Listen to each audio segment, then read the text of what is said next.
Algunas escenas de este programa fueron grabadas nuevamente, incluyendo imágenes de las investigaciones.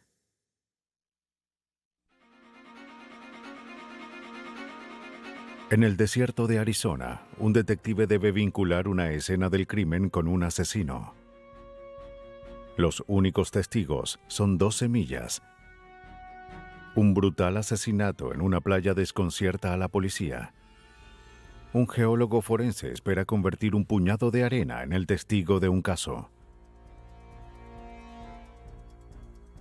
Después de pasar años en busca de una tumba clandestina, la única evidencia que conecta a un asesino con su víctima es una raíz. En el pasado, los paisajes rurales eran un refugio para asesinos que querían ocultar sus crímenes. Pero gracias a los adelantos en la botánica y geología forense, el asesino que confía en el silencio de la naturaleza siembra su propia destrucción.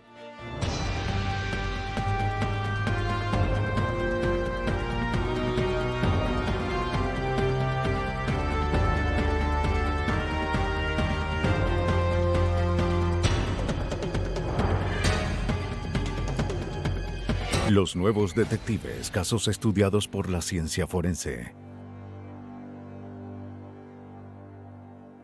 Semillas de destrucción. El desierto de Sonora. ¿Cuántas vidas no han terminado en paisajes remotos como este? ¿Solo con una extensión de árboles como testigo? Hoy, estos espectadores improbables tienen una voz para revelar a los culpables. Un campo de pruebas a las afueras de Phoenix, Arizona, era un sitio de diversión para un hombre que se dirigía a casa un domingo de mayo de 1992. Atravesando los áridos arbustos, observó algo fuera de lugar en el paisaje.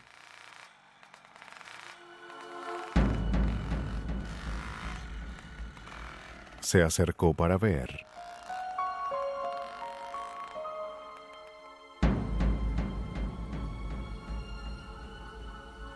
Debajo de un follaje de árboles palo verde, yacía boca abajo el cuerpo desnudo de una mujer. No respiraba.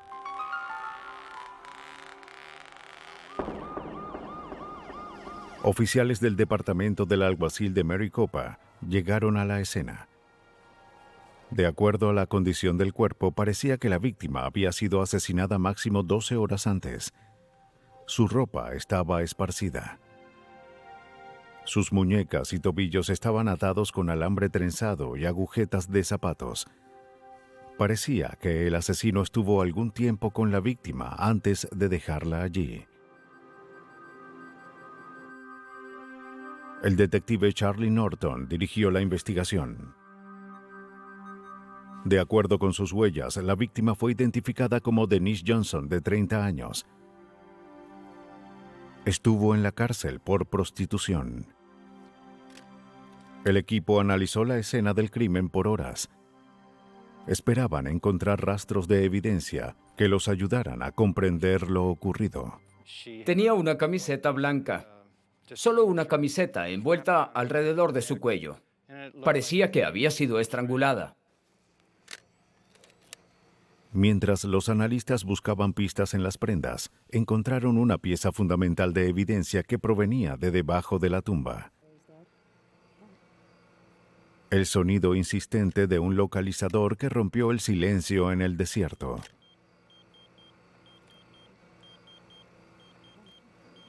¿Era algún amigo que no sabía lo ocurrido y trataba de contactar a Johnson, o era un objeto olvidado por un asesino imprudente? Un tribunal emitió una orden para contactar a la compañía del localizador. Se identificó al dueño por medio de su identificación. El suscriptor era un sujeto llamado Earl Vaughan, y él dijo que su hijo Mark era quien usaba el aparato, ya que él no tenía teléfono para comunicarse y era la única forma en la que los familiares de Mark se comunicaban con él. Mientras la policía analizaba la escena, un hombre ofreció una declaración. A la 1:30 de la mañana anterior observó algo inusual. Una camioneta blanca con luces color ámbar que salía del campo de pruebas.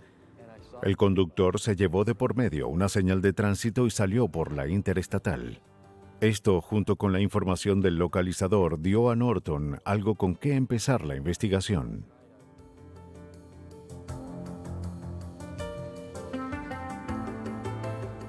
Cuando Norton averiguó que Mark Vaughan tenía una camioneta blanca con luces color ámbar, pensó que quizás había atrapado al asesino. Ahora tendría que probarlo. Vaughan, acompañado de su esposa Rebecca, aceptaron ser interrogados en el departamento del alguacil.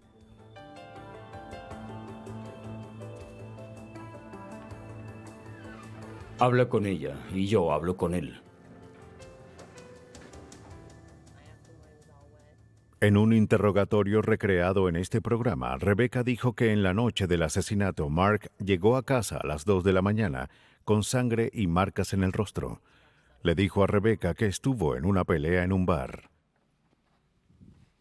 Pero Vaughan le dijo a la policía una historia diferente. Afirmó que recogió a una mujer que hacía autostop con la descripción de Denise Johnson y que se acostó con ella. Vaughan admitió haberle mentido a su esposa ya que se enfadaría con la verdad. Ella vino y... El caso parecía marchar demasiado bien, y Norton se preguntó si Vaughan distorsionaba los hechos para que concordaran con la evidencia. Creo que alguien se comunicó con este sujeto y le dijo que los oficiales lo estaban buscando. Básicamente pienso que lo alertaron y él inventó esta historia. Según Vaughan, después del acto, él y la mujer discutieron. Le ordenó que se bajara de la camioneta y antes de hacerlo, ella le robó su billetera y localizador. Vaughan la persiguió y trató de recuperar su billetera.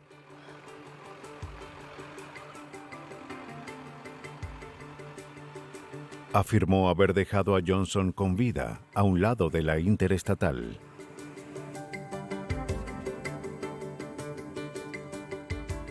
Norton sospechaba que Vaughan no contó toda la historia. Sospeché que probablemente lo que Mark me dijo cuando lo interrogué sobre haberla recogido y tenido una discusión con ella era verdad. Pero la parte que no dijo fue dónde ocurrió todo y que la había asesinado.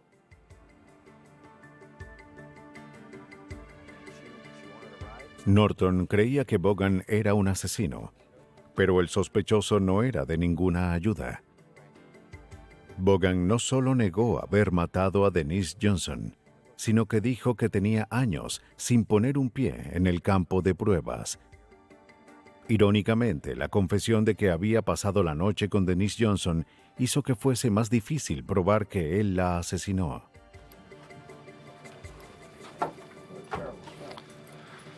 No teníamos pruebas en su contra. Todo lo que dijo hizo que el caso se estancara. En efecto, tuvo sexo con ella. Sabía quién era. Todo eso coincidía. La historia de Vaughan, aunque inusual, derrumbó un arsenal de evidencia forense. Las pruebas de ADN solo probarían algo que Vaughan ya había admitido: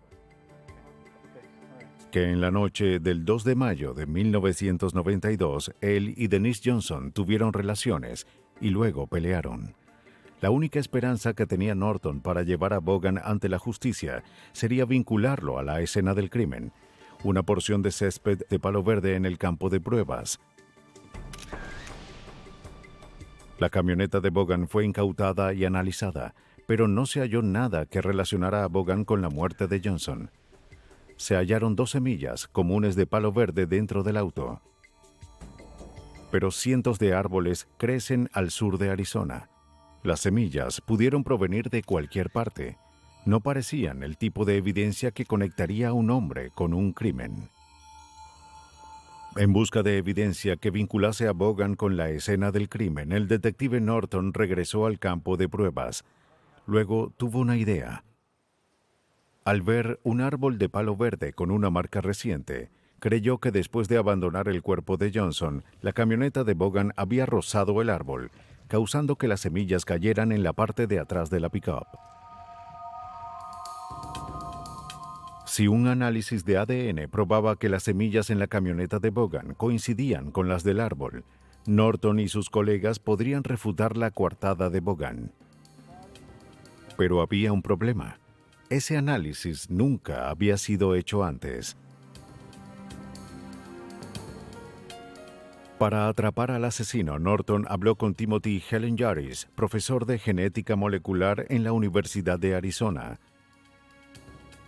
Norton quería saber si el ADN del árbol de palo verde era lo suficientemente único para distinguirlo de otros. Cuando el departamento me contactó, me dijeron que tenían unas semillas que encontraron en una camioneta y que pensaban que coincidían con las semillas de un árbol. Me dijeron que uno de los árboles tenía raspones, así que pensaron en ese árbol. Les pedí que recogieran semillas de todos los árboles en el sitio, pero que no me dijeran cuáles eran del árbol, que las numeraran para hacer un análisis objetivo.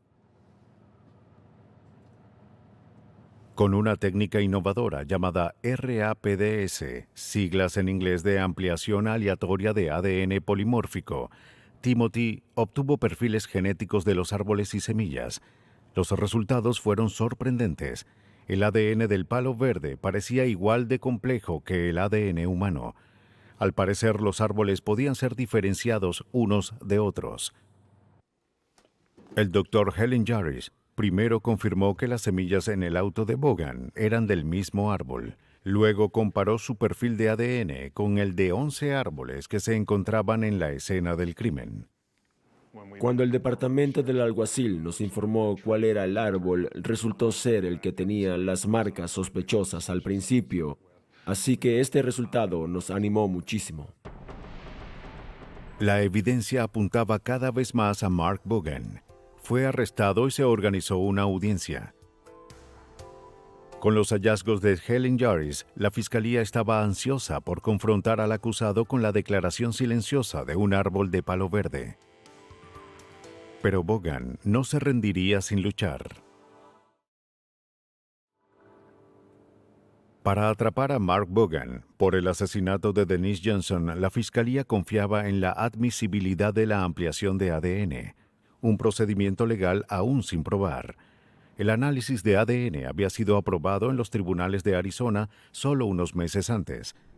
Usar ADN de plantas para probar un crimen sería un reto, pero el caso dependía de ello. La defensa de Vaughan contrató a su propio experto, Paul Kane, de la Universidad de Northern Arizona, para refutar los hallazgos de Helen Jarvis en una audiencia preliminar. Si Kane hacía surgir dudas en la validez de la técnica del botánico, Vaughan saldría del tribunal como hombre libre. Creo que la familia Vaughan esperaba que mi opinión como experto sobre el nuevo método de análisis de ADN que se emplearía en este caso sería que este enfoque no era válido en la ciencia forense y que no era evidencia que probara que su hijo estuvo en la escena del crimen. Aunque fue contratado como experto de la defensa, la lealtad del Dr. Kane estaba hacia la ciencia y el uso responsable del análisis de laboratorio. La desconfianza que tenía hacia este nuevo método era válida. Desde sus inicios, esta técnica fue conocida por dar resultados falsos si no se mantenían cuidadosos controles durante los análisis. En mi opinión, eso significaba que teníamos que analizar esta técnica de forma muy rigurosa. Era importante que entendiéramos todo lo que implicaba y que se hiciera bien.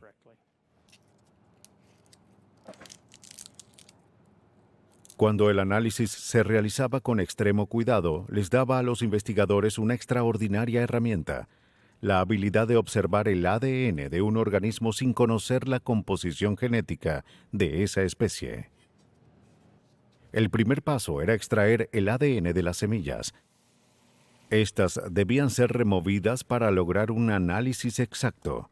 Cada una representa una mezcla del material genético del árbol y del polen que la fertilizó, por lo que el ADN aparecía por separado en la prueba. Se utilizó nitrógeno líquido para congelar las semillas a fin de pulverizarlas con facilidad. Después de que el ADN es purificado, se utiliza la reacción en masa de la polimerasa. Este proceso amplifica muestras de ADN para que los técnicos tengan suficiente material genético para analizar. Cuando se reconstruyen las semillas con agua, el ADN de la semilla no se observa a la vista, pero es muy revelador en otros aspectos. La muestra del árbol ahora está lista para mostrar su huella genética. A fin de que ese patrón sea visible, se usa un proceso llamado electroforesis en gel. Se añade colorante azul a la muestra de ADN, la cual se coloca en una lámina transparente. Se expone la muestra a un campo eléctrico para separar los fragmentos de ADN. Las barras resultantes luego son iluminadas con luz ultravioleta y fotografiadas. Cuando la defensa de Vaughan contrató a Keim, este dudaba de que la nueva técnica pudiera diferenciar los árboles de palo verde. Pero al examinar los datos del Dr. Helen Jarvis y el agotador proceso que implicaba el análisis, se sorprendió de lo exactos que eran los resultados. Convencido de los hallazgos de su colega, Keim se unió a la fiscalía y bajo juramento no pudo refutar los resultados. Para Keim, el árbol y la semilla coincidían en un enorme grado de certeza. La defensa ahora se enfrentó a un insuperable obstáculo debido a la lealtad que tenía Keim hacia la ciencia. Vaughan estaba arruinado. Cuando analicé la evidencia científica, lo primero que resaltó ante mis ojos fue que el ADN de las semillas encontradas en el auto de Vaughan era exactamente igual al ADN de uno de los árboles en la escena del crimen. Helen Jarvis y Keim relacionaron a Mark Vaughan con la escena del crimen. Después de asesinar a Denise Johnson, Vaughan chocó su auto contra un árbol y desprendió la evidencia que ayudaría a su condena. Los irrefutables hallazgos derrumbaron la defensa de Vaughan. Vaughan fue hallado culpable de asesinato y fue sentenciado a cadena perpetua. La innovadora técnica de Helen Jarvis estableció el análisis de ADN botánico como una efectiva herramienta forense, dándole una voz a unas pequeñas semillas sin cuyo testimonio un asesino no habría sido atrapado. Aunque diferente del desierto de Arizona y el paisaje de Sonora, las costas de Nueva Inglaterra son un sitio igual de remoto para morir. Pero al igual que las pequeñas semillas de palo verde que sirvieron como testigos improbables, esta vez fue el turno de unos granos de arena. En la mañana del 30 de junio de 1994, una mujer y sus dos sobrinos caminaban por Crescent Beach, en Rhode Island. Los niños querían hallar tesoros. Tía, mira. Pero lo que encontraron parecía haber sido enterrado con vida.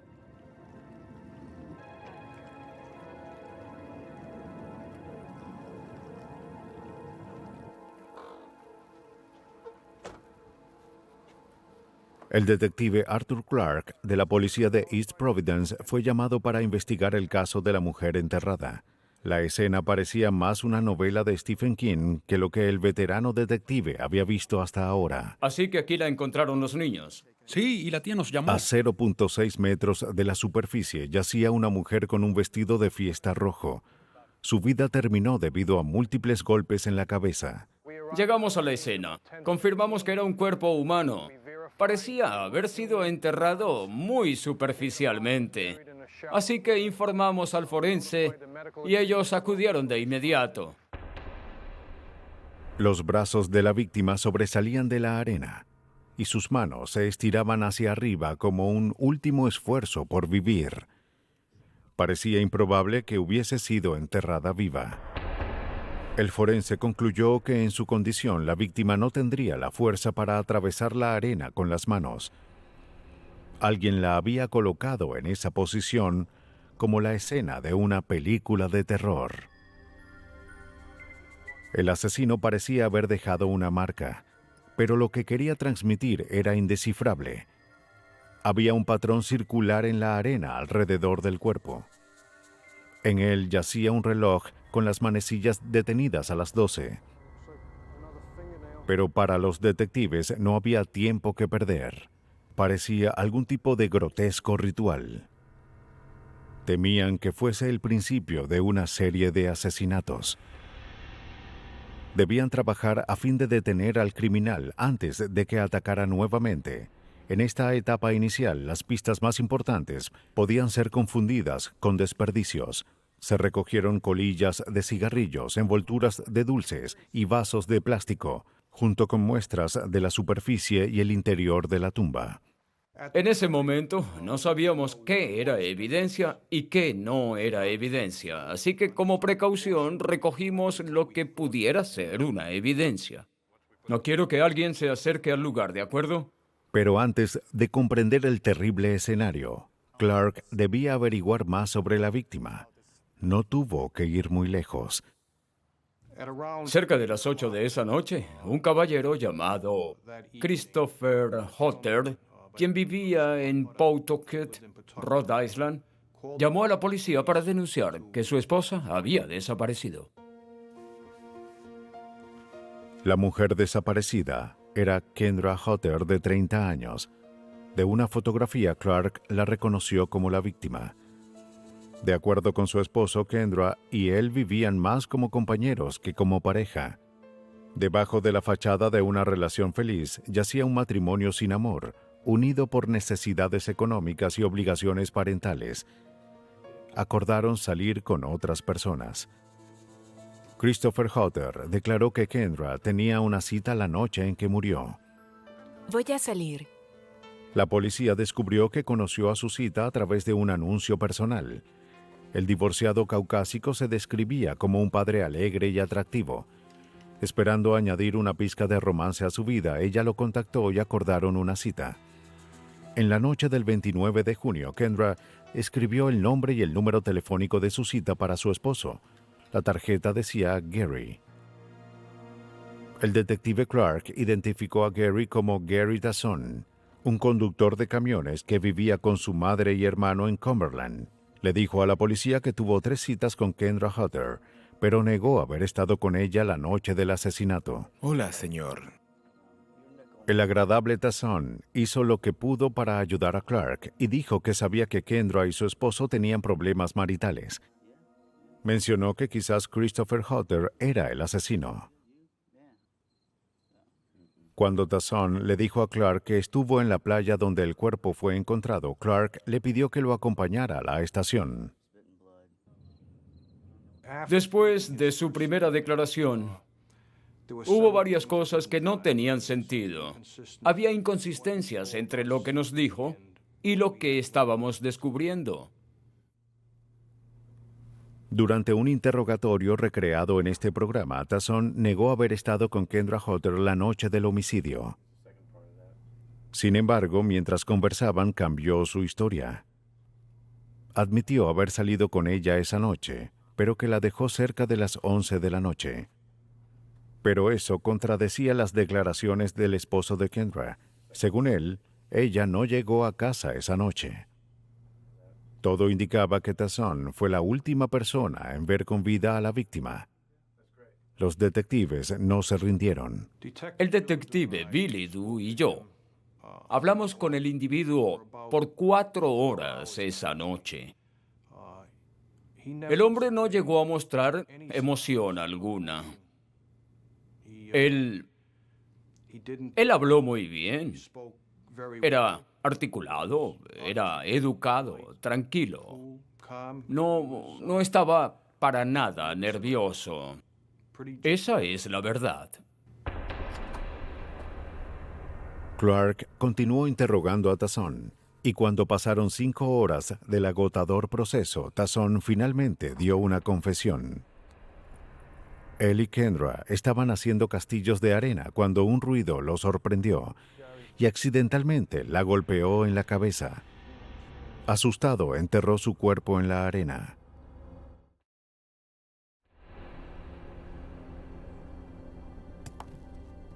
Considerando la gravedad de las heridas de Kendra Hutter, un total de 7 golpes en la cabeza, Clark rechazó esta historia. Para el detective no había duda de que la víctima fue asesinada intencionalmente. ¿Qué sucede? No sabemos por qué fue asesinada, pero esto no fue un accidente. A primera vista, parecía que Tazón comenzaba a cooperar.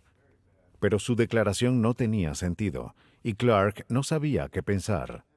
La idea de una muerte accidental era ilógica y poco convincente, pero quizás de un punto de vista torcido de lo que realmente había ocurrido. De acuerdo con lo que Clark sabía sobre el caso, Tazón sazonaba su historia con mentiras descaradas. Su declaración resultó ser más una confusión que una confesión. Si Clark podía separar la falsedad y encontrar la verdad, cerraría el caso.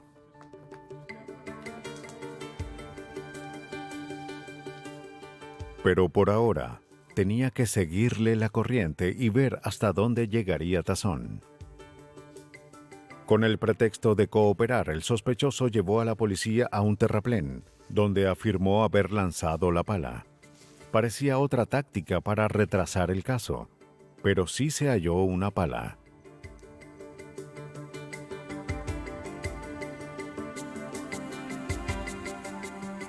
Con este hallazgo, la evidencia parecía acumularse a favor de Clark. Tenía una víctima de homicidio, enterrada de una forma ritualista. Al parecer tenía el arma asesina. Tenía un sospechoso vinculado con la víctima y el arma, pero Clark solo tenía la improbable historia de Tazón para vincularlo con la escena. A fin de asegurar una sentencia, debía crear una versión más coherente de lo sucedido. La policía obtuvo una orden para registrar el auto de Tazón.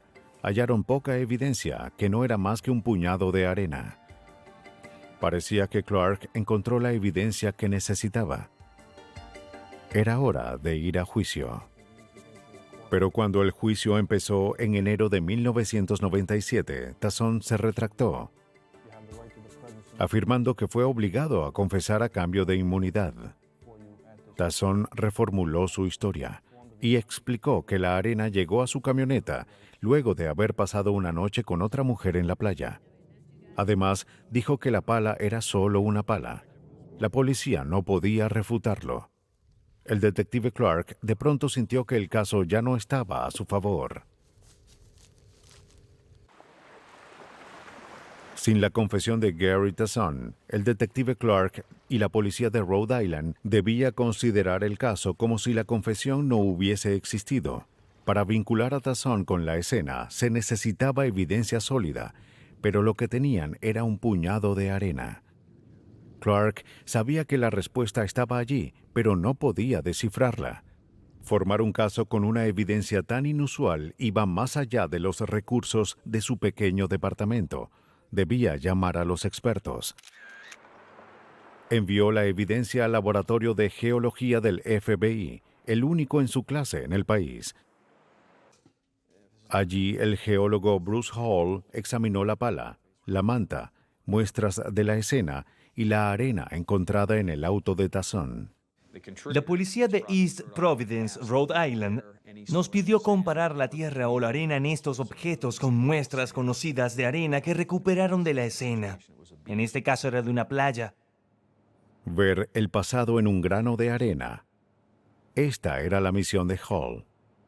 Cada grano es un mundo. No solo son diferentes en todos los continentes, sino de acuerdo a la longitud y anchura de la costa también. Hasta los niños saben que la arena hallada en la superficie de una playa es diferente a la que está en lo profundo. Pero lo que pocos saben es que estas diferencias pueden medirse y compararse.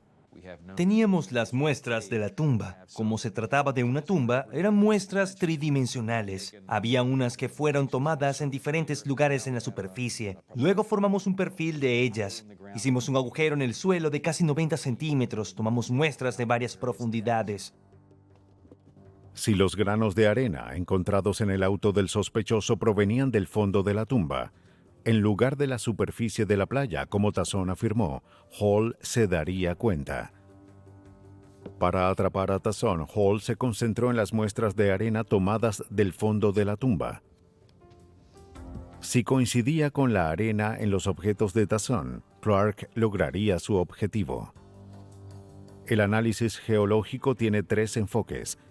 Las muestras se comparan de acuerdo con su color, textura y composición. El análisis empezó con una observación del color.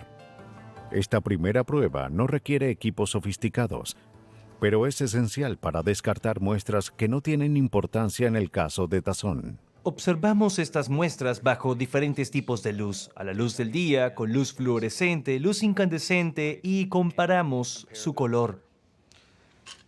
Esta muestra, que es la muestra de la pala, es diferente a la tomada de la playa. En la muestra de la manta se observa una diferencia de color, así que no tenía la misma fuente que la muestra conocida. Sin embargo, cuando observamos la muestra del auto, es sorprendentemente similar con respecto al color. La comparación de color demostró que, de acuerdo con la evidencia, la pala no fue utilizada en el crimen. Quizás Tazón la utilizó en otro lugar y luego la desechó. Parecía otra pista falsa usada por Tazón para despistar a la policía. Tazón habría ganado una batalla, pero no la guerra. La arena en su auto tenía el mismo color que la muestra tomada del fondo de la tumba. Hall continuó con la fase 2 del análisis, observar la textura. Se limpió la arena con agua y se expuso a ondas ultrasónicas que hacen vibrar cualquier sedimento adherido a la muestra. Luego esta es secada y colocada bajo un estereomicroscopio. Hall entonces observó el tamaño y la textura de los granos. Una muestra de alta calidad consiste en granos del mismo tamaño como la sal, mientras que una muestra de baja calidad tiene granos de diferentes tamaños. Hall también observó el tamaño de los granos individualmente para saber si eran angulares, ovalados o de otro tipo. La arena hallada en el auto de Tazón tenía granos consistentes. La muestra era de alta calidad y estaba formada por granos redondos. La muestra tomada del fondo de la tumba era similar. El caso se cerraba en contra de Gary Tazón, pero Hall aún tenía otro análisis que realizar. Examinó las muestras bajo un microscopio de luz polarizada para determinar su composición. Los minerales poseen elementos ópticos diferentes cuando se observan bajo una luz polarizada. Estas características permitieron que Hall los identificara. Caracterizar minerales no es nada diferente de caracterizar a un individuo. ¿Cuál es su altura? ¿Cuánto pesa? ¿Qué color de ojos tiene? Uno describe un mineral de la misma manera. La muestra tomada del auto de Tazón principalmente estaba compuesta de cuarzo con una pequeña cantidad de feldespato. Cuando observó la muestra del fondo de la tumba de Kendra Hutter, bajo las mismas condiciones, vio que coincidían. Bruce Hall había probado que Gary Tazón estuvo con Kendra Hutter la noche en la que murió, y no solo eso, sino que Tazón enterró su cuerpo. Con base en la solidez de los hallazgos de Bruce Hall, Gary Tazón fue hallado culpable de asesinato en primer grado. Ahora cumple cadena perpetua sin libertad condicional. Este sujeto había atraído a una mujer a través de anuncios personales, la golpeó en la cabeza casi 20 veces con una pala y la enterró para que fuese encontrada. El motivo y el significado de su crimen siguen siendo un misterio. Tampoco se sabe si fue el primer crimen de Gary Tazón. Mientras conducía su camión por el país, ¿No habrá colocado otros anuncios y llevado a desprevenidas mujeres como Kendra Hodder hasta sus muertes? ¿O su primera víctima también fue la última? Aunque las marcas de una tumba se borren con el tiempo, la naturaleza no se olvida de la muerte. Cuando alguien es asesinado, el mundo cambia para su familia. Esto también es cierto con respecto al lugar donde un cuerpo es enterrado. Cher Elder, de 20 años, era conocida en el suburbio de Lakewood, Colorado, como una mujer independiente. No le era fácil mantener una relación. En la noche del 27 de marzo de 1993 tuvo una discusión con su novio Byron Powers. Quizás después de unas horas de descanso la pareja se reconciliaría.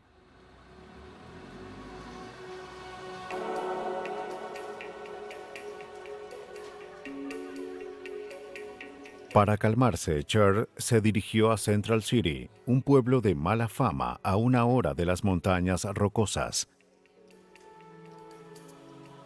Su chofer, un hombre mayor, era una buena compañía y su enfado se disipó al pasar la noche. A la 1:40 de la mañana, Cher y su acompañante salieron del casino.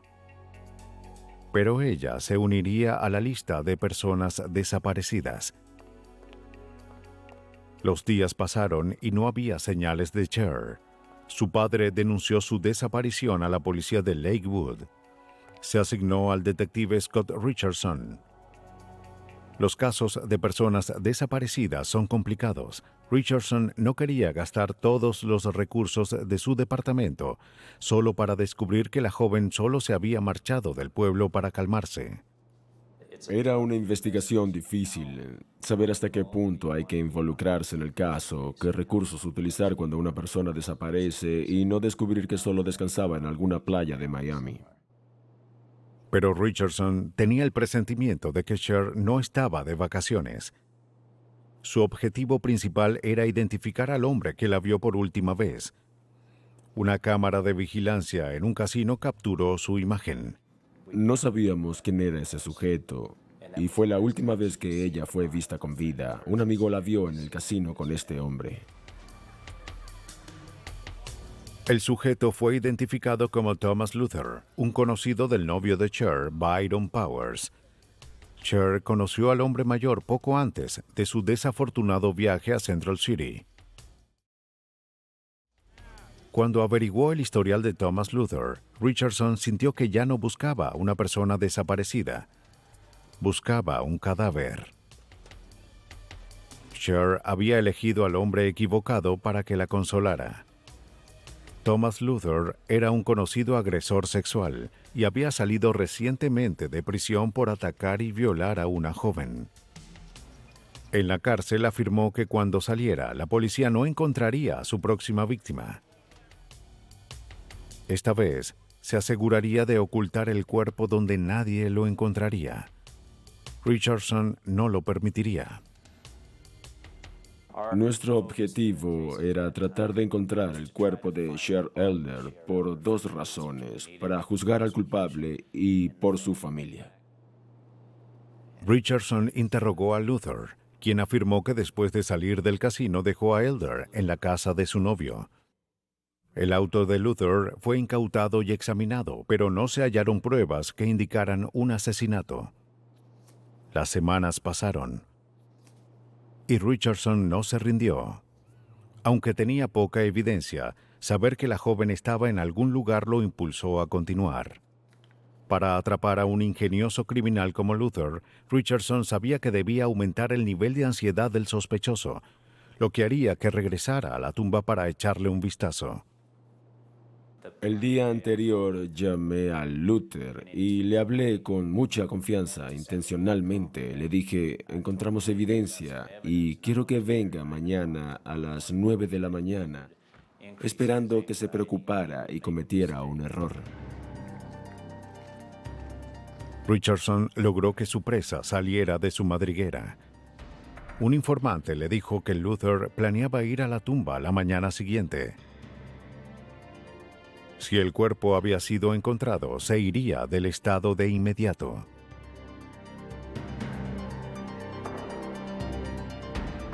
Mientras, oficiales encubiertos se esparcieron por el área metropolitana de Denver vigilando a los conocidos de Luther y registrando las carreteras.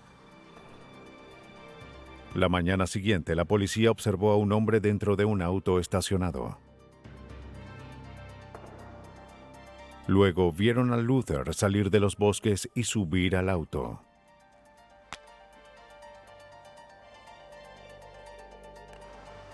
Luther fue a reunirse con Richardson, sabiendo que el detective estaba mintiendo. Sin un cuerpo, Richardson no podía detener a Luther. Estaba obligado a dejarlo ir con su auto.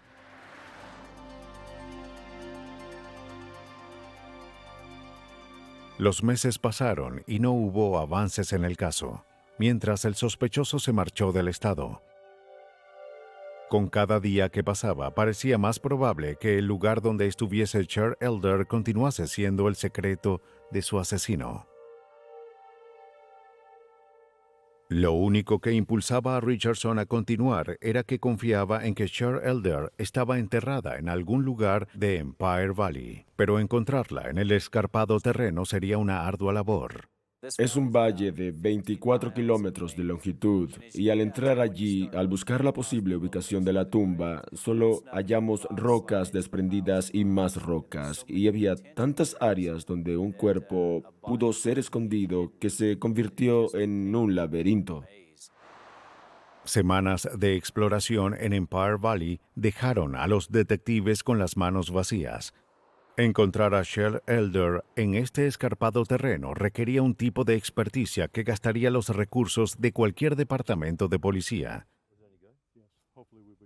Richardson sabía que la estación había llegado a sus límites y que sus opciones se agotaban.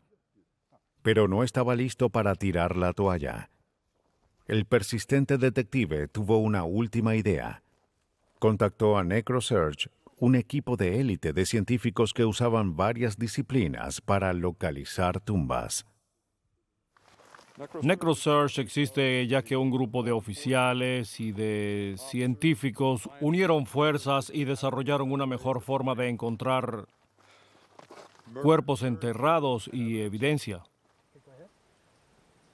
Con ese objetivo, NecroSearch reunió a reconocidos científicos de 15 especialidades en todo Colorado, incluyendo botánica, geología, geofísica, antropología forense y entomología. 53972. La hipótesis de NecroSearch es que los cuerpos enterrados cambian el ecosistema que los rodea para siempre.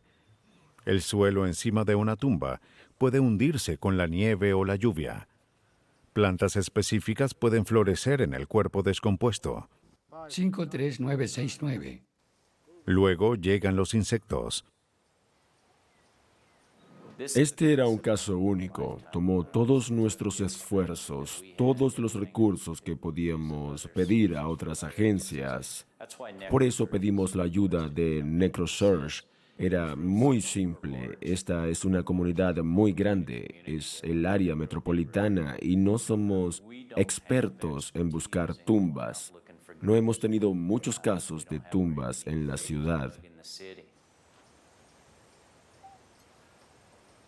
Hasta ahora, el equipo de voluntarios de NecroSearch había participado en casi 100 casos en 30 estados y 7 países. El grupo se reúne una vez al mes para revisar posibles casos. Para la mayoría de los solicitantes, NecroSearch es un último rayo de esperanza. NecroSearch me pidió que asistiera a su reunión y presentara el caso para ver si ellos podían ayudarme. Así que presenté el caso a NecroSearch en ese tiempo y me Preguntaron cosas que no me imaginé, como de qué color era, de qué color era la tierra en los pantalones de Luther cuando se subió al auto, ya que esto indicaba si había estado en una mina o si estuvo en un banco de arena. Y para mí fue obvio que los sujetos de NecroSearch eran la gente que podía ayudarme, ya que tenían experiencia localizando tumbas. El rocoso terreno obstaculizó su labor, ya que no era fácil detectar alteraciones en el suelo. El equipo analizó el terreno en busca de pistas indetectables a simple vista. En cuanto a la geología, buscamos alteraciones en los estratos y todo tenía estratos. No podrán creerlo, pero cuando llegamos y cavamos, hallamos varias capas dentro de rocas o del suelo y buscamos en qué parte había alteraciones. Búsquedas aéreas y terrestres y análisis infrarrojos descartaron muchas posibles tumbas. Pero los meses pasaron y no se halló el cuerpo. Parecía que la afirmación de Thomas Luther sobre despistar a la policía se hacía realidad. A finales de enero de 1995, un indicio llevó al detective Richardson y a NecroSearch a una marcada pendiente llena de pinos. Las rocas cubrían casi toda el área. Una tumba era fácil de ocultar allí. NecroSearch hizo un análisis preliminar del lugar, que fue suspendido a causa del clima. Habían pasado casi 2 años desde la desaparición de Cher. Bueno, ya saben, tuve que... Pero llegó una pista crucial. Byron Powers, el novio de Cher, fue arrestado por agresión. Parecía que Cher no había hecho buenas elecciones en cuanto a parejas. A fin de reducir su sentencia, Powers ofreció información a la policía. Dijo que sabía que Luther había matado a Cher Elder y que sabía dónde había enterrado el cuerpo. Powers estuvo allí 3 semanas después de la muerte de Cher para ayudar a Luther a ocultar la tumba.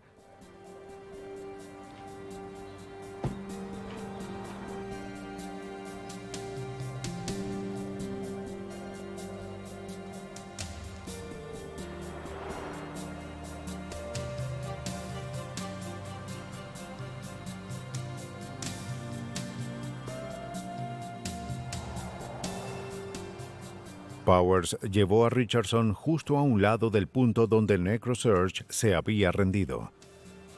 A diferencia de muchos criminales que lanzan a sus víctimas por una colina, Luther había tomado su tiempo para seleccionar una tumba que la policía no encontraría. Finalmente descubrimos que Thomas Luther llevó el cuerpo de Cher Elder hacia una colina cerca de una roca y que subió allí, lo que era inusual.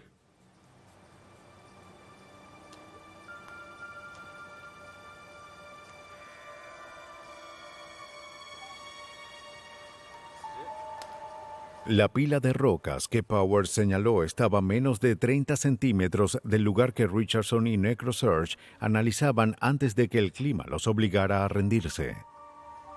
Estuvimos a pocos centímetros del cuerpo de Cher Elder cuando cavamos por primera vez. Regresamos, excavamos y removimos el cuerpo de Cher Elder.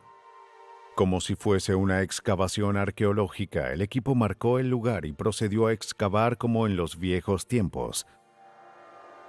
El equipo arduamente removía 10 centímetros de suelo a la vez. El arqueólogo Steve Island fue parte del equipo de búsqueda de Cher Elder. Bueno, los primeros centímetros de suelo estaban congelados. Estábamos en enero o febrero, según recuerdo, así que tuvimos que usar un pico para remover la superficie que estaba congelada. Después de 4 días y 60 centímetros de excavación, el equipo encontró unos huesos. Excavaron el suelo con herramientas como escobas, cepillos de dientes y palillos de bambú, hasta que finalmente los restos de un cuerpo tomaron forma en el suelo congelado. La víctima finalmente fue identificada como Cher Elder. Los resultados de la autopsia mostraron que la mujer fue disparada 3 veces en la cabeza, al estilo de una ejecución. Ese hallazgo pudo haber sido suficiente para convencer a un jurado de la culpabilidad de Luther, pero los fiscales tendrían más oportunidad si sabían el momento de la muerte. Si el cuerpo fue enterrado al menos 2 años antes, cuando se sabía que Sher estaba con Luther, sería más fácil de probar que éste era un asesino. La cuidadosa excavación del equipo reveló varias raíces que crecían dentro de la piel de la víctima. NecroSearch llamó a la botánica Vicky Trammell para extraerlas y preservarlas. ¿Podría determinar el momento del entierro con esta evidencia? Si se cortan las raíces al cavar, esto causa que nuevas raíces crezcan en el suelo fresco. Así que la idea era que las raíces debían tener el mismo tiempo que la tumba. A fin de determinar la edad de las nuevas raíces, estas fueron enviadas a un laboratorio, donde fueron cortadas y manchadas, lo que resaltó las características de las células. La mayor parte de las especies de árboles como pinos y abetos que rodeaban el área cercana a la tumba tienen raíces que se forman de la misma manera y que tienen un patrón particular de células que se reconocen bajo el microscopio. La mayoría de esas diferencias están en el xilema, que es el tejido conductor de agua de las plantas. Lo que observé en el tejido conductor de agua fue un triángulo, y esa forma triangular me indicó que era una raíz muy joven, casi de 1 año. Otro año de crecimiento implica un cambio significativo en las células. El triángulo se convierte en células conductoras de agua más grandes. Esto indicó que era una raíz secundaria. Por su estructura molecular, Trammell estimó que las raíces tenían 2 años. Su hallazgo cerró el caso en contra de Thomas Luther, probando que la tumba fue cavada después de que salió de prisión y fue visto con la víctima. Al final, el jurado se convenció de que Thomas Luther asesinó a Sher Elder. Fue sentenciado a 48 años sin libertad condicional. Gracias a la incansable búsqueda de Scott Richardson y los adelantos del equipo de NecroSearch, esta odisea finalmente llegó a su fin. En cuanto a mí, no creo en lo que llaman cierre. Creo que si pierdes a un ser querido, sentirás esa pérdida por el resto de tu vida. Pero al menos, si sabes lo ocurrido, podrás seguir con tu vida de alguna manera. Después de que terminó el caso, NecroSearch le dio un reconocimiento al detective Richardson al darle la bienvenida dentro de su equipo. Sin su determinación, Sher Elder aún seguiría oculta en una tumba remota. La Tierra es un testigo imparcial de asesinatos, pero la botánica y la geología forense han creado formas de obtener su testimonio. Crímenes que años atrás parecían imposibles de resolver, ahora son descubiertos gracias a raíces, semillas y arena. Ahora se usan los paisajes para obtener condenas, pero eso es solo el principio. Algunas escenas de este programa fueron grabadas nuevamente. Una autobomba lleva a los investigadores hacia un rumbo oscuro y siniestro. Allí encontrarán a una mujer con muchos secretos. Los doctores de una sala de emergencias se desmayan con la llegada de una mujer moribunda. Los científicos determinarán qué convirtió su sangre en gases tóxicos. Una familia en Florida se enferma misteriosamente. Y la madre sufre una muerte lenta. Antes de atrapar al asesino, la policía debe hallar el origen del veneno. El asesino más sutil es silencioso y trabaja desde el interior de la víctima para usar su cuerpo en su contra. Cuando se usan químicos para cometer un crimen, los científicos determinarán cuál fue la dosis letal.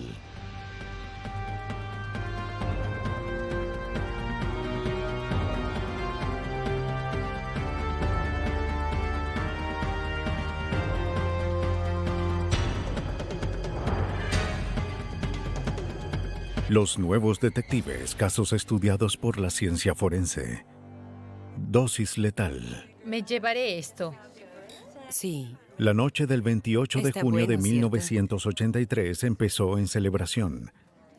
Judy Buenoaño se reunió con su novio John Gentry y las mujeres que trabajaban en su salón de belleza en un restaurante de Pensacola, Florida. La reunión era para entregar a una de las empleadas un pendiente en honor a su cumpleaños. Escucha. Después de la cena, la fiesta se apagaba. Así que Judy le pidió a John que comprara champaña en una licorería a fin de continuar celebrando en otro lugar. Fue a comprar algo, ya regresará. Al pasar la noche, las calles se volvieron tranquilas. Pero ese silencio se rompería en un instante.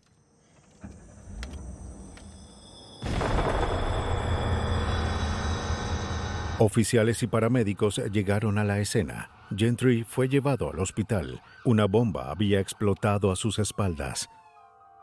Al principio, los investigadores no sabían si la explosión se debió a una falla mecánica o a un intento de asesinato.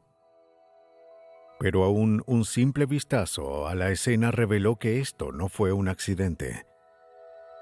Provenía de la maleta del auto, un lugar improbable para una explosión tan grande. Como los bombardeos constituyen un crimen federal, la policía contactó a la Oficina de Alcohol, Tabaco y Armas. Por la gravedad de la explosión, los agentes calcularon que se usaron 2 cartuchos de dinamita, colocados en las luces traseras con cables amarillos y naranjas. Gentry tuvo suerte de sobrevivir. Mientras la agencia investigaba la escena y las fotos del crimen, la policía procedió a buscar quién podría beneficiarse de la muerte de Gentry. El detective Ted Chamberlain se encargó de ello. Lo que solemos hacer es buscar las pólizas de seguro de la víctima, y eso fue lo que hicimos. La encontramos y descubrimos que tenía una póliza de seguros. Está muy bueno.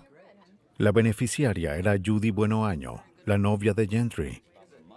Pero eso no fue sorpresa, ya que ambos acababan de empezar un negocio. A simple vista, la información no tenía importancia. Chamberlain necesitaba más para continuar. Gracias. En esta investigación, La agencia encontró lo que buscaba. Rastrearon la dinamita hasta un hombre de Alabama, un amigo muy cercano de Judy Buenoaño. Creo que... Por ahora, Gentry había salido de cuidados intensivos. Los detectives aprovecharon la oportunidad para hablar con él sobre lo sucedido, para decirle que Judy era la principal sospechosa. Queríamos saber si... Gentry no podía creerlo, pero luego empezó a considerarlo. ¿Cómo era su relación con...? Dijo que cuando se quedaba en casa de Judy, ella le daba píldoras, vitaminas para que se sintiera mejor, pero que se enfermaba. Dijo que dejó de tomarlas y se sintió mejor, y que cuando volvía a tomarlas, se enfermaba de nuevo.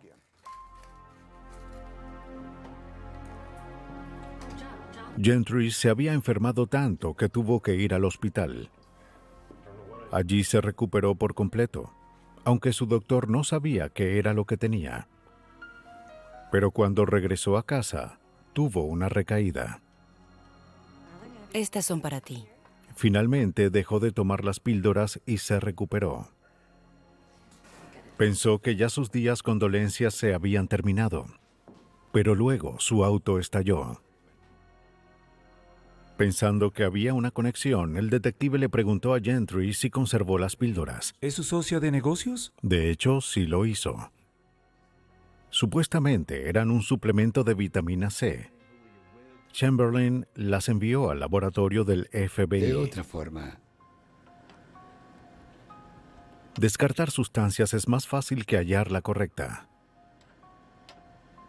El proceso de descarte empezó al comparar las cápsulas con vitamina C. El resultado mostró que no había ni una pizca de esa vitamina en las cápsulas. Ese hallazgo aumentó las sospechas de que las pastillas estaban envenenadas. ¿Pero qué contenían? Se disolvió y analizó las sustancias de las cápsulas. Se analizó su composición química, así como las longitudes de onda de la luz que absorbían. Al comparar los resultados con una base de datos de químicos, se identificó la sustancia. Las cápsulas contenían una sustancia llamada paraformaldehído. No tiene un uso médico conocido. De hecho, se considera un veneno de clase 3, es decir, que es moderadamente tóxico. John Drestell, del Centro de Control de Venenos de Blodgett, es un experto en venenos. Según él, si el motivo era el asesinato, esa sustancia no era la mejor opción. Esta sustancia, cuando se degrada en formaldehído, que se usa para preservar cuerpos, causa irritación. No es un veneno muy útil para asesinar a alguien, sino que es irritante en los ojos o en las vías respiratorias. Y bajo exposición permanente, el formaldehído puede causar cáncer. ¡Orden de registro! La historia de Gentry, junto con las píldoras envenenadas y la explosión, bastó para que Chamberlain obtuviera órdenes para registrar la casa y el salón de belleza de Bueno Año. La policía halló más cápsulas en la casa de Judy.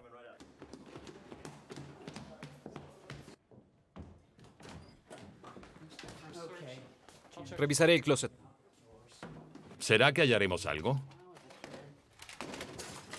Eso sería bueno. Oh, encontré algo. Cables. En el closet de su hijo hallaron cables que se parecían a los utilizados para armar el explosivo. Mira esto. Mira este cable. Así que los enviamos al laboratorio y a su vez nos mandaron fotos de los cables, los códigos de color y estrías que tenían. Una estría del cable encontrado en el explosivo y la otra del cable hallado en la habitación. Al compararlas, vimos que coincidían como anillo al dedo. Se veían exactamente iguales. Hola, soy el detective Beardsley y esta es una orden de registro. Mientras un grupo de oficiales registraba la casa, otro recogía químicos en el salón de Bueno Año. Por favor, colaboren. Judy Bueno Año pudo haber utilizado ese veneno porque tuvo la oportunidad. El químico se usa en los salones de belleza como desinfectante.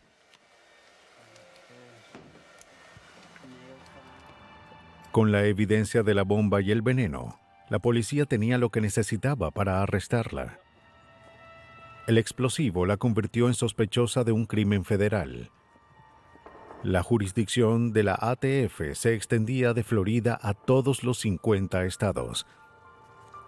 Como había fallado con el envenenamiento y la explosión, Bueno Año parecía no tener lo necesario como criminal. Pero cuando se investigó su historial, empezaron a sospechar que solo fue una mala racha.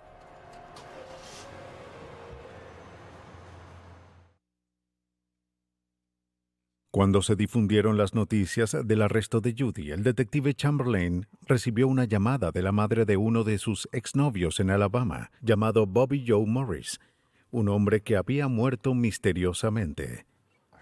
Judy vivía con Bobby y su madre tenía muchas sospechas de que él no murió de causas naturales, sino que Judy lo había matado. Bueno Año había presionado a la madre de Bobby Joe para que incinerara el cuerpo, pero ella se negó. Chamberlain prometió que investigaría. Todos con quienes hablamos parecían tener algo de miedo a Judy. Le tenían temor, ya que ella siempre contaba unas historias increíbles. Eso es lo que nos decían. Incluso hablamos con una testigo que dijo que Judy le había dicho: si no te agrada tu esposo, envenénalo. Cuando las historias de Bobby Joe Morris y de otros salieron a la luz, la policía sospechó que John Gentry no era la primera víctima de Bueno Año. Descubrieron que a simple vista la vida de Judy parecía haber sido afectada por la tragedia, pero al observar más de cerca, vieron algo más diabólico. Judy perdió a su esposo, James Goodyear, en 1971. 3 meses después de regresar de Vietnam, sufrió de delirios y falleció. Después de su muerte, Judy dejó de llamarse Judy Goodyear para ser Judy Bueno Año, la traducción al español del apellido de su esposo. Mientras más indagaba Chamberlain, más oscuro le parecía el pasado de Judy. Los cadáveres empezaron a salir de su closet. Abría una puerta y me encontraba con 5 o 6 puertas más. Simplemente parecía que este caso no se detendría. Encontramos cadáveres en todas partes. Uno de esos cadáveres era el de su propio hijo, Michael Goodyear, quien se había unido al ejército en 1979. Poco después de visitar a su madre mientras estaba fuera de servicio, se enfermó. Los exámenes revelaron arsénico. Pero como en su trabajo se exponía a esa sustancia, solo pensó que la había ingerido por accidente. Luego perdió la movilidad en sus brazos y piernas y fue dado de baja. En su primer día de regreso, Judy y su hijo más joven llevaron a Michael a un paseo en canoa cerca de su casa. Aunque Michael llevaba rodilleras pesadas, no tenía chaleco salvavidas. En el medio del lago, el bote se volcó y Michael se ahogó. En aquel entonces pareció un accidente trágico y tonto.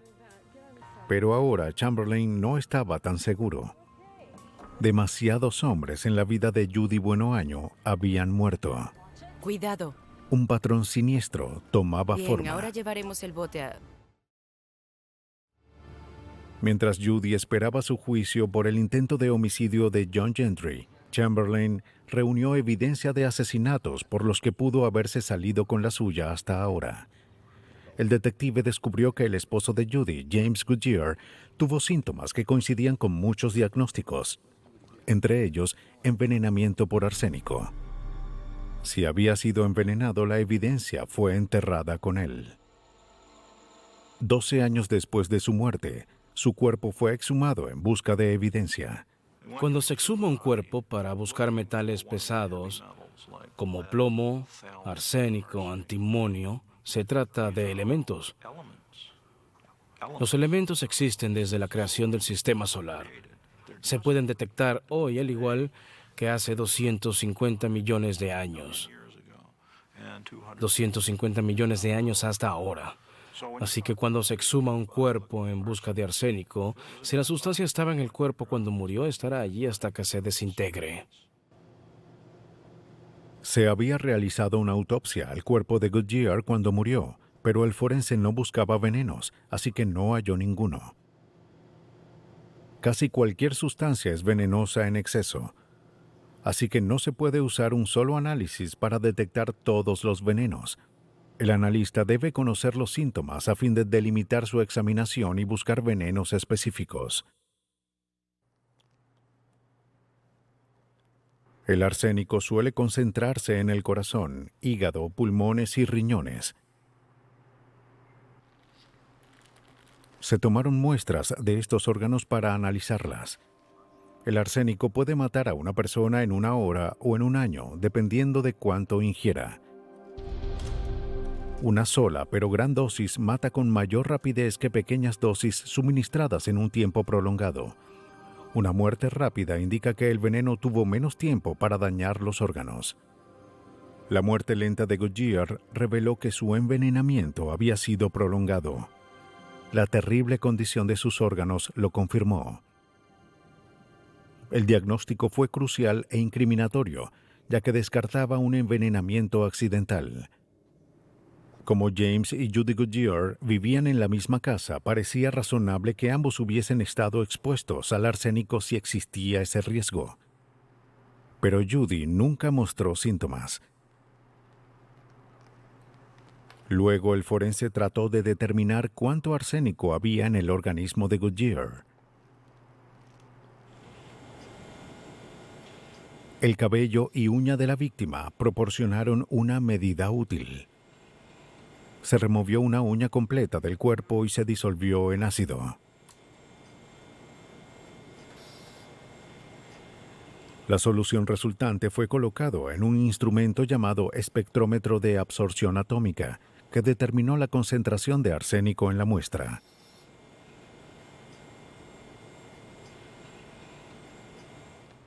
La cantidad de arsénico ingerida por una persona es proporcional a la cantidad en su cabello y uñas.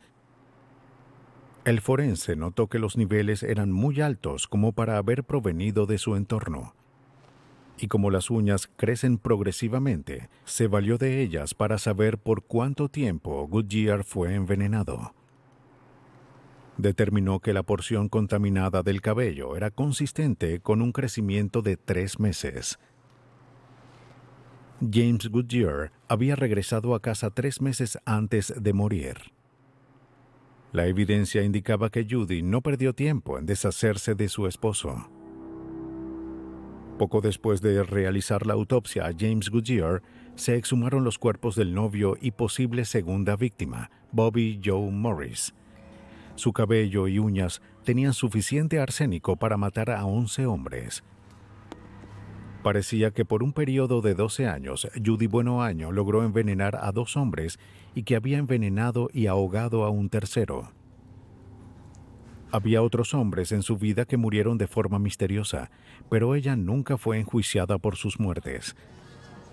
El motivo en cada caso era el dinero del seguro. Irónicamente, John Gentry, la víctima que sobrevivió, fue quien reveló su estrategia mortal. Su fallido intento por envenenarlo la llevó a fabricar una bomba. A simple vista, esta elección parecía extraña, pero para el experto John Trestill, la diferencia entre bombarderos y envenenadores es muy poca.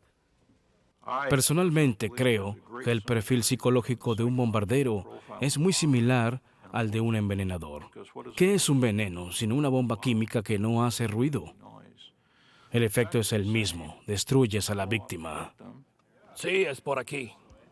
El envenenamiento podrá ser sutil y pasar desapercibido, pero en el caso de un homicidio no hay estatutos de limitaciones y el veneno deja rastros por mucho tiempo. Solo una pista puede llegar a revelar la verdad. Todo envenenador busca un veneno perfecto, que sea indetectable. Y mi respuesta es, ¿cómo lo llamarían? Si tiene un nombre, ¿no es porque se puede ver la sustancia? Y si se ve, ¿no es detectable? No hay un veneno indetectable. Judy Buenoaño recibió 12 años por colocar una bomba en el auto de Gentry, perpetua por el ahogamiento de su hijo y la pena de muerte por envenenar a su esposo. En cuanto a Bobby Joe Morris, no había más castigo para ella. Es una de las 48 mujeres sentenciadas a muerte en Estados Unidos. Tomó años para que saliera a la luz los metódicos crímenes de Buenoaño, pero cuando su crueldad fue descubierta, la evidencia fue irrefutable. Al otro lado del país, los científicos se enfrentaron con un dilema más perplejo. ¿Cómo pudo el cuerpo de una mujer moribunda envenenar al personal de una sala de emergencias? Justo después de las 8 de la noche, el 9 de febrero de 1994, los paramédicos llevaron a Gloria Ramírez, de 31 años, a la sala de emergencias del Hospital Riverside, en California. Su novio llamó porque ella se había desmayado y no podía respirar. Gracias. Los paramédicos dijeron al personal que la paciente tenía cáncer cervical, pero que no había empezado la quimioterapia. De hecho, no había nada que preparara a los médicos para lo que pasaría.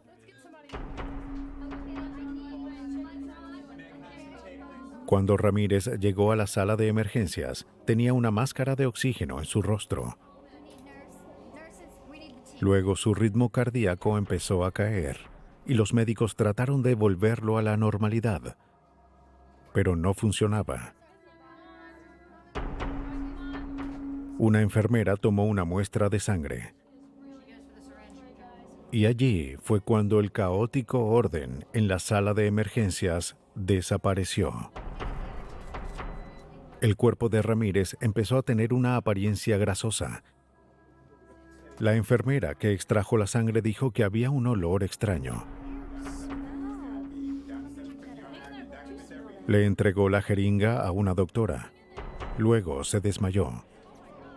Dios mío, ¿qué le sucedió? ¡Ayúdenla! El olor parecido a ajo o amoníaco se incrementó. Se observaron cristales beige en la muestra. De pronto cayó otra enfermera. ¿Qué sucede? Sí, de acuerdo. Poco después, otra enfermera tuvo náuseas y fue a la sala de enfermeros a descansar. Allí perdió la conciencia. Sus brazos y piernas empezaron a temblar sin cesar. Luego dejó de respirar.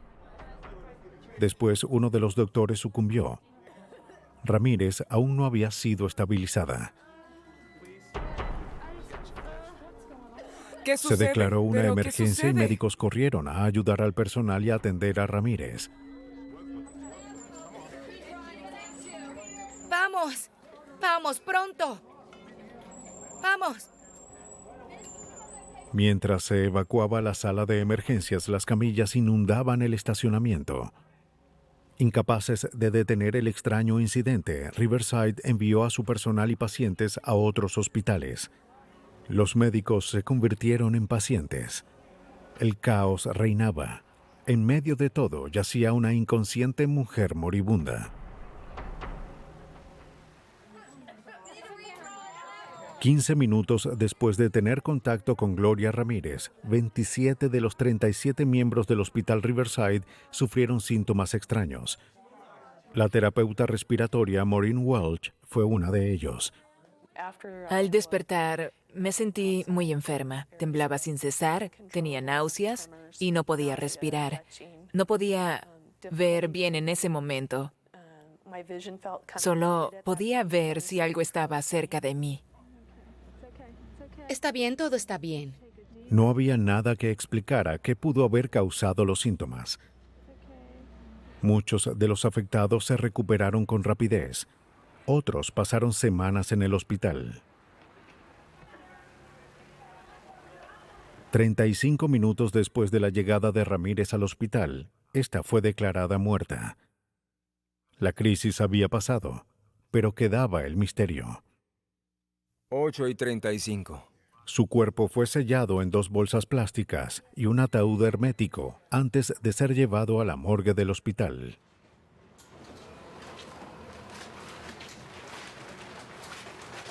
Para hallar la causa de esta catástrofe, el equipo de materiales peligrosos de Riverside llegó listo para trabajar. Se revisaron conductos, alcantarillados, tuberías y desechos. Se analizó electrónicamente el aire de la sala de emergencias en busca de gases tóxicos, solventes o químicos. No se pasó nada por alto y nada explicó lo ocurrido. Cuando se dio el visto bueno a la sala de emergencias, las sospechas pasaron a la paciente. No se reveló nada extraordinario en la autopsia. Gloria Ramírez murió por fallo renal como resultado de su cáncer.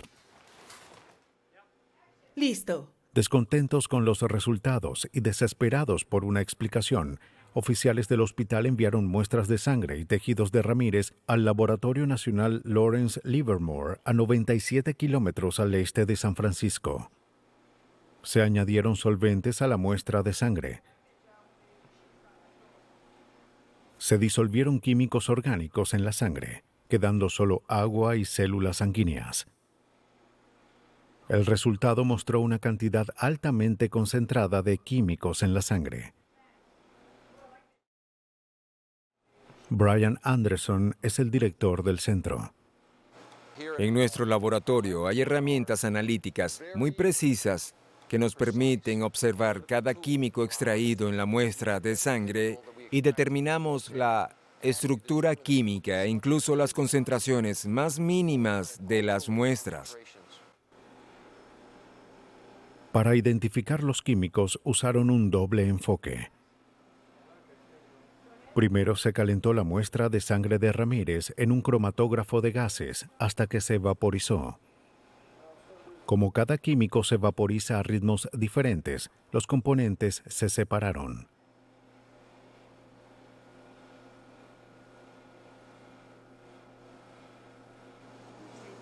El espectrómetro luego identificó cada químico al leer los patrones de luz que emitían. Los resultados aparecieron en una computadora en forma de picos y curvas. ¿Qué revelaría la sangre de Ramírez? Cada pico representa un químico diferente en la sangre de la señora Ramírez. Hay cosas que son muy evidentes. Esto de aquí está el enol o acetaminofén. Este es el colesterol. Aquí hay otras drogas. Y al principio descubrimos un químico muy inusual que está aquí. No sabíamos qué era en ese momento, pero tenemos archivos. Y al buscar entre los archivos en la computadora, descubrimos cuál era el químico. Resultó ser una concentración elevada de un químico llamado dimetilsulfona, o DMSO2. Proviene de la descomposición de otro químico llamado DMSO, o dimetilsulfóxido. Aunque es fabricado como lubricante industrial, muchos atletas y personas con artritis consumen DMSO para aliviar el dolor. Ramírez usaba esta sustancia con ese propósito. Pero el DMSO2, su derivado, no es tóxico, aún en las altas concentraciones halladas en sus tejidos. Aún no se explicaba por qué el personal de la sala de emergencias colapsó ese día. Según los hallazgos, Anderson concluyó que no había hallado nada que explicara los terribles hechos ocurridos la noche cuando murió Ramírez. Bien, vamos. Sin ninguna explicación por lo que se llamaba el incidente Ramírez, el Departamento de Salud de California lo atribuyó a histeria en masa causada por estrés. Los trabajadores no creyeron esa versión. Está bien. Mi respuesta ante esa afirmación de historia en masa fue algo que no puedo mencionar aquí, ya que las personas involucradas en emergencias y en esa sala son una máquina a toda marcha. Tienen toneladas de experiencia, 15 años o más, son veteranos de todas las especialidades y este fue solo otro caso que tuvieron que atender. No puedes argumentar eso. Estas personas no sufren de histeria. ¿Te sientes bien? Negándose a aceptar el fallo del Departamento de Salud, Welch procedió a investigar por su cuenta. Sabía que muchos de sus colegas, incluyéndose, sufrieron de problemas de salud por largo tiempo, y no los síntomas causados por histeria. Ella reunió informes de laboratorio, registros médicos y contactó a Anderson. Anderson y su colega, el director Patrick Rand, observaron los datos que Welch les envió. Notaron que había un compuesto que no encajaba. Así que volví a mi oficina y empecé a buscar compuestos en la Biblia de los químicos, el índice Merck. Busqué tanto sulfato de dimetil como dimetilsulfona y, por suerte, estaban allí en un lenguaje que incluso un químico nuclear podía entender. Y en ese preciso momento me di cuenta que la oxidación era la conexión entre ambos. ¿Me estás hablando? Si Ramírez tomó DMSO por su cuenta para aliviar el dolor, era posible que el oxígeno extra que recibió mientras era llevada al hospital pudiera haber acelerado la transformación del químico a su derivado DMSO2. El DMSO es aceitoso y tiene olor a ajo. Eso explicaría la apariencia de la piel de Ramírez y el olor en la sala de emergencias, pero no explicaba por qué tantas personas se enfermaron. Pat Grant comenzó a formular una teoría. En la misma página donde aparecían los primeros dos compuestos, también observó la sustancia DMSO4. La única diferencia entre ellas era la cantidad de oxígeno, pero era una diferencia crucial. El DMSO2 es un vapor inofensivo, mientras que el DMSO4 es un gas venenoso letal. Y al leer la toxicidad y los diferentes síntomas de quienes fueron expuestos al sulfato de dimetil, vimos que eran muy similares a los del incidente de Riverside. La afirmación de Grant parecía lógica en teoría, pero nadie había convertido el inofensivo DMSO2 en el mortal DMSO4, simplemente añadiendo más oxígeno. Si Grant afirmaba que una mujer moribunda pudo de alguna forma transformarse en un contenedor de gas tóxico, tenía que probarlo.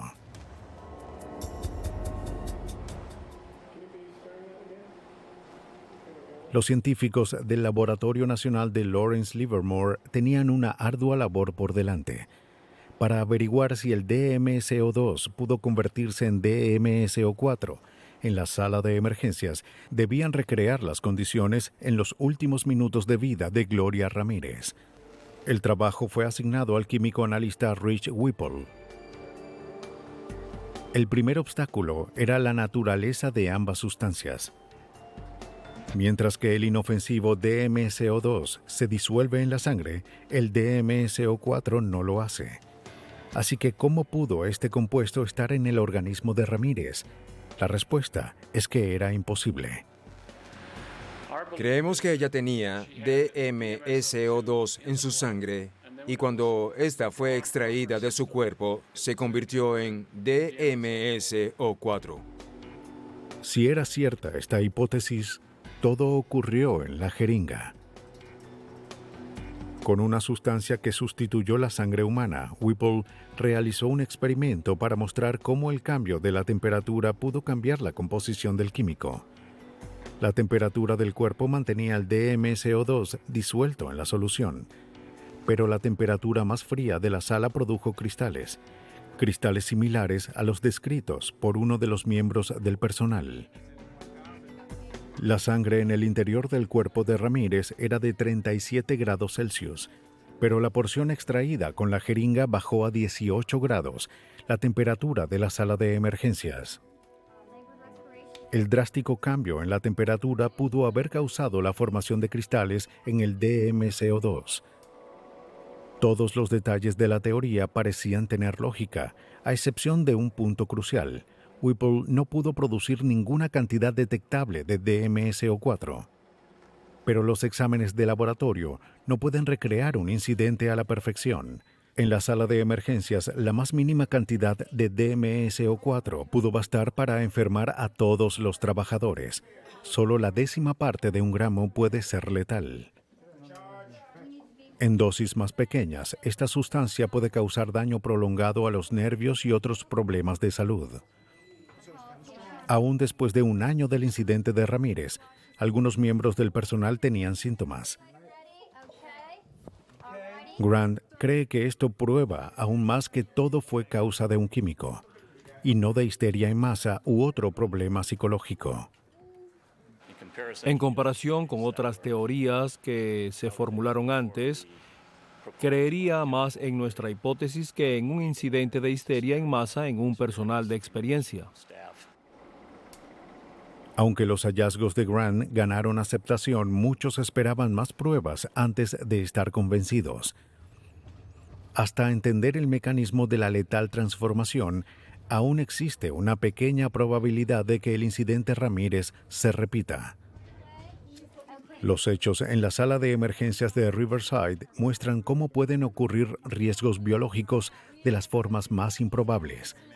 Este es un hecho del cual se aprovechan los envenenadores.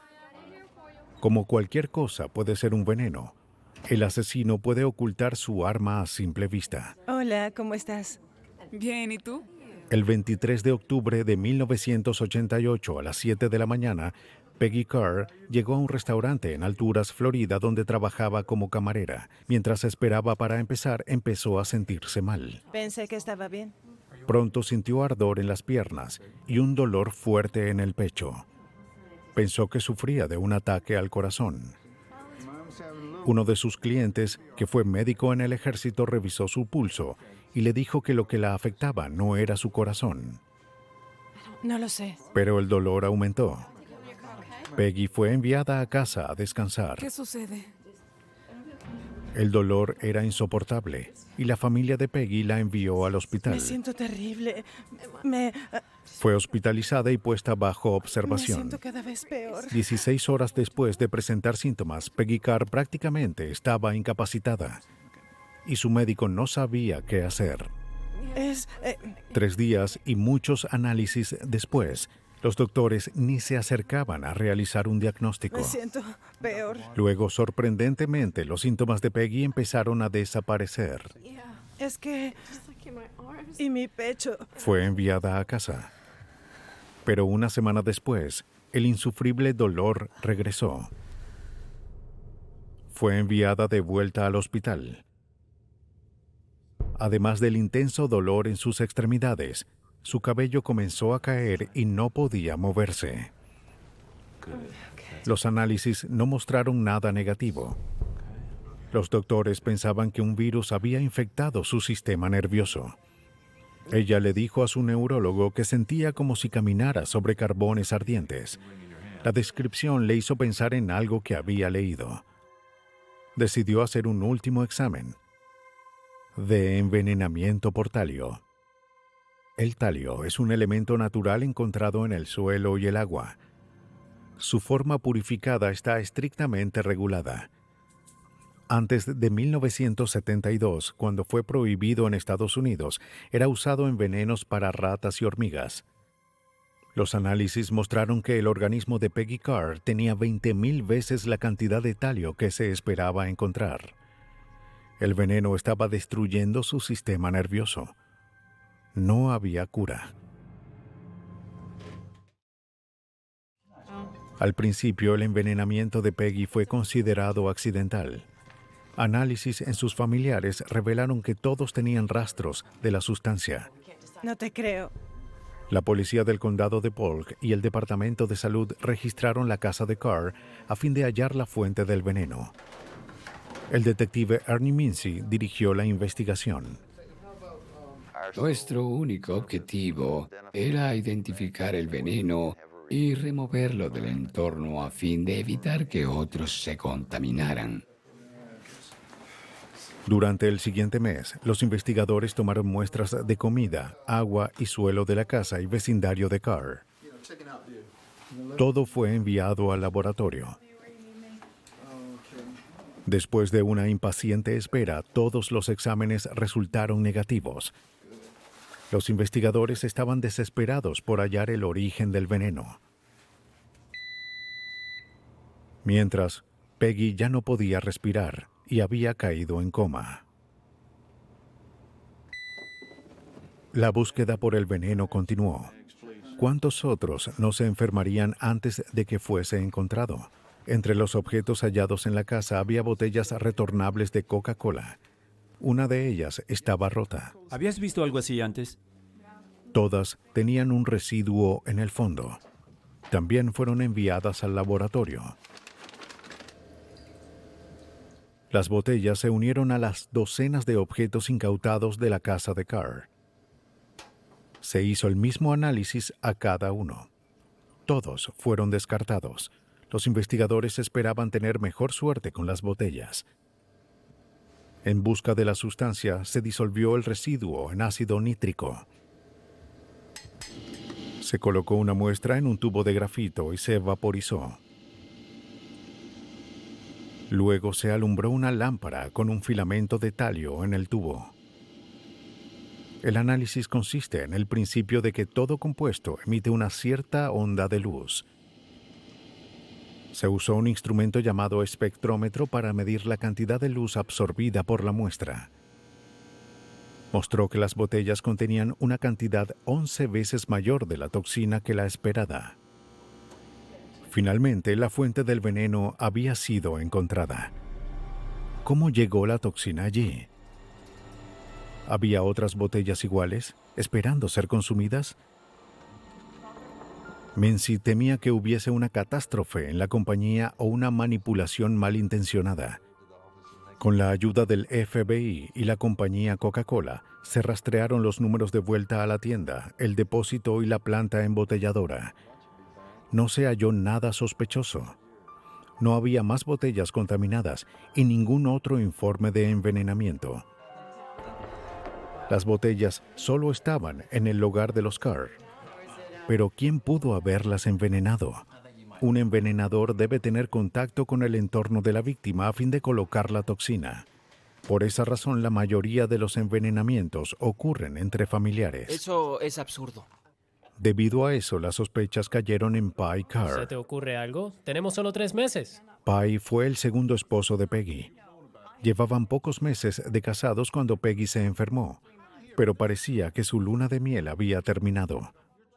Ni se te ocurra. Mincy descubrió que antes del envenenamiento, los Carr tuvieron una discusión y que Peggy pasó la noche en un hotel.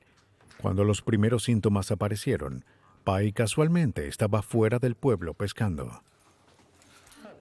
Creo que no me siento Cuando bien. regresó, dudó en llevar a su esposa al hospital. No creo que sea grave. Todo parecía señalar a Pai Carr. Pero no se obtienen sentencias con evidencia circunstancial. La investigación de Mincy acababa de empezar. Había que reunir más evidencia y seguir más indicios. Sé que estaba por aquí. Todos los movimientos de Carr fueron vigilados. Luego, de casualidad, él mostró una pista conveniente a su favor. Presentó a los detectives una nota amenazadora que afirmó haber recibido 2 semanas antes del envenenamiento. Los Carr no le prestaron mucha atención en su momento, pero Pai la conservó por si acaso. Quien la hubiese escrito había dicho que quería que toda la familia se mudara de Florida o iban a morir. La nota, junto con el hecho de que Pai Carr consumió parte de la bebida contaminada, debilitó las acusaciones en su contra. Pero aún no estaba libre. Pudo haber escrito la nota y tomado el veneno intencionalmente para desviar las sospechas. Mincy no dejó de vigilar a Pai Carr mientras buscaba a otros sospechosos. ¿Quién querría matar a la familia?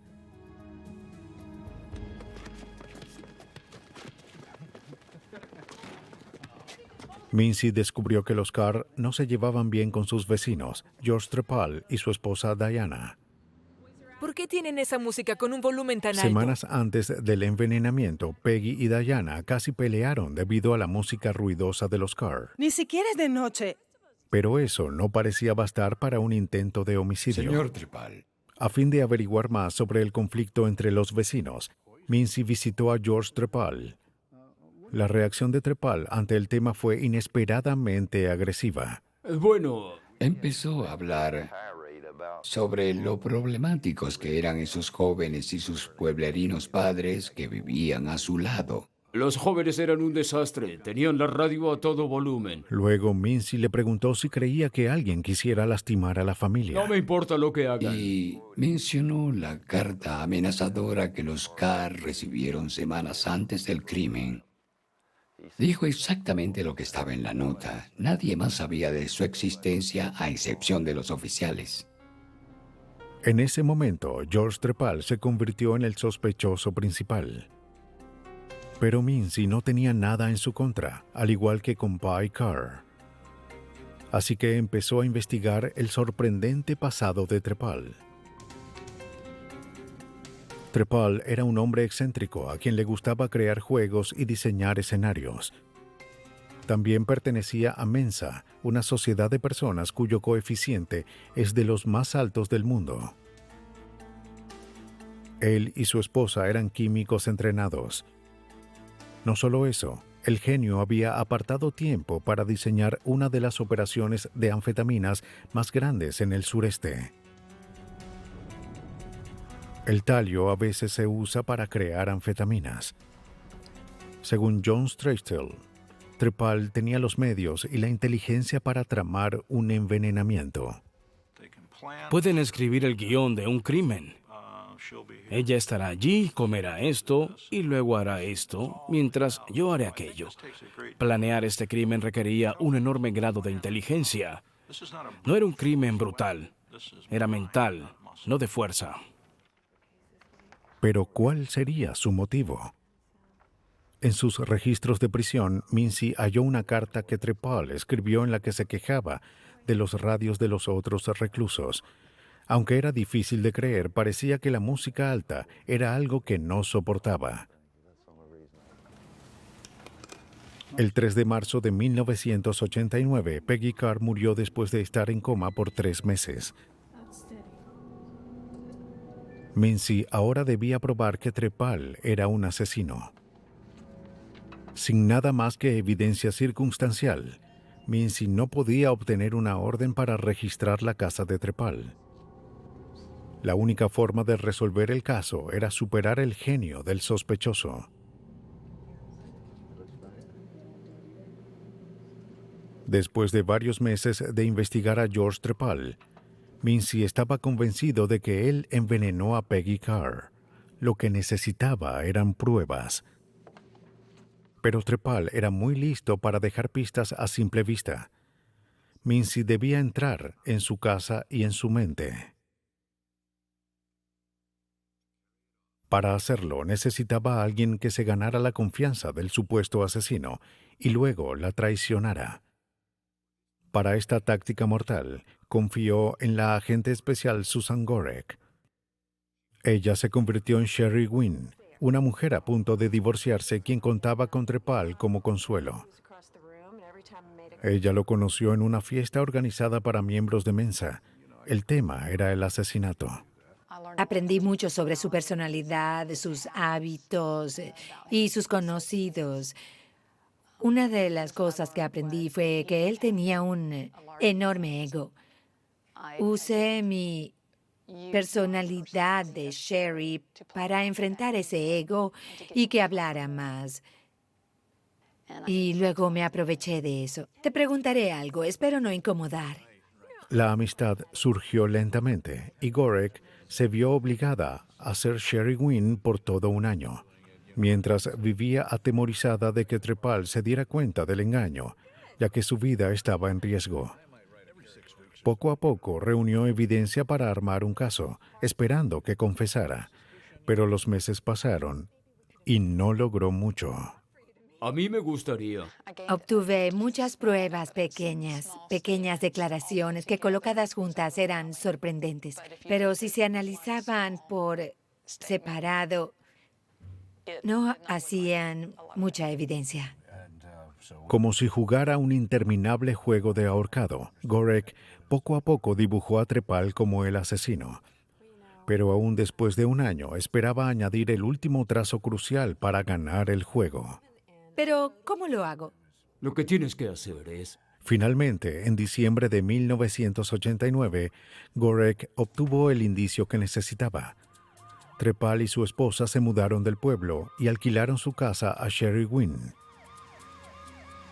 Como inquilina, podía registrar toda la propiedad sin una orden. Había obtenido todo lo que pudo de Trepal. Quizás su casa revelara sus secretos. Llamó a la unidad de escenas del crimen de Polk. Ellos registraron la propiedad y recogieron todo lo que podían encontrar. Como Trepal era muy listo como para dejar talio alrededor de su casa, buscaron residuos de esa sustancia. De verdad pensé que para hallar talio había que buscar en el filtro de aire acondicionado o en el fondo del drenaje. Y pasamos mucho tiempo tomando muestras con los agentes tratando de obtener cualquier residuo que hubiese desechado. Mientras algunos investigadores estaban en la casa buscando evidencia, otros recogieron frascos de químicos del garaje. Todo fue marcado y enviado al FBI para su análisis. Los resultados llegaron varios meses después. Como el análisis tardó tanto, pensé que no habían hallado nada. Pero Gorek estaba equivocada. Cuando llegaron los resultados, estos mostraron que uno de los frascos encontrados en la mesa de laboratorio de Trepal contenía talio en polvo. Para Gorek y Mincy, 15 meses de espera tuvieron frutos. Ya tenían en sus manos la evidencia para condenar a George Trepal. En el juicio se demostró que Trepal era un asesino sin conciencia. Como la fiesta basada en asesinatos que organizó, la muerte solo era un juego para él. George Trepal no estaba para nada arrepentido de sus acciones. Justificó lo que hizo con su inteligencia superior y su opinión de que las personas menos inteligentes no merecían vivir en este planeta. A diferencia de muchos envenenadores, el motivo de Trepal no era ni amor o dinero. Quería matar a sus vecinos porque para él eran irritantes. Según John Trestle, el ego que lo llevó a creerse superior a otros fue lo que lo llevó al fracaso. Dejó el frasco que contenía la evidencia en su casa. ¿Por qué lo hizo? Era un hombre muy inteligente. ¿Acaso no analizó las cosas y dijo, mejor boto esta botella? No, su ego le dijo que no lo atraparían, que nunca sabrían cómo sucedió todo. George Trepal fue hallado culpable de 14 cargos, incluyendo asesinato en primer grado por la muerte de Peggy Carr. Fue sentenciado a muerte. Mientras vivimos el día a día, no solemos darnos cuenta de que vivimos en un mundo tóxico. En el pasado, el exceso de confianza era la mejor oportunidad para un envenenador. Pero ahora la ciencia sabe más. Muertes que antes no tenían explicación, ahora son vistas con sospecha. Y en el laboratorio, muchas de esas sospechas son confirmadas.